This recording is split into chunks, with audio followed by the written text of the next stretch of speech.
৮০তম স্বাধীনতা দিবস উপলক্ষে হিঙ্গলগঞ্জ বিডিও অফিসে জাতীয় পতাকা উত্তোলন করা হলো। উপস্থিত ছিলেন হিঙ্গলগঞ্জের বিধায়িকা রেখা পাত্র, হিঙ্গলগঞ্জের বিডিও দেবদাস গাঙ্গুলি, হিঙ্গলগঞ্জ থানার ওসি রাহুল হালদার, কনকনগরের প্রধান শিক্ষক পুলক রায় চৌধুরী ও একাধিক শিক্ষক শিক্ষিকা এবং বিডিও অফিসের স্টাফ।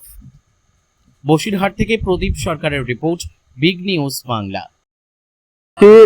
৮০তম এই স্বাধীনতা দিবসের প্রাক্কালে আমাদের দেশ সেবার যে ব্রত সেটা এখনো পুরোয়নি। এক একজন এক এক রকম ভাবে দেশকে সেবা করতে পারেন এবং সেখানে কেউ ক্রীড়া ক্ষেত্রের মাধ্যমে, কেউ শিল্পের ক্ষেত্রে, কেউ সঙ্গীত, কেউ লেখালেখি এবং যারা কিশোর কিশোরী তারা তাদের লেখাপড়ার মাধ্যমে এই দেশ সেবা করবে। এবং এই দেশ সেবার ব্রত প্রত্যেকের মধ্যে সঞ্চারিত নতুন করে হওয়ার দিন আজকে 15ই আগস্ট। আমরা হিঙ্গলগঞ্জের যে একমাত্র বালিকা বিদ্যালয় রানীবালা গার্লস, তার প্রতিনিধি।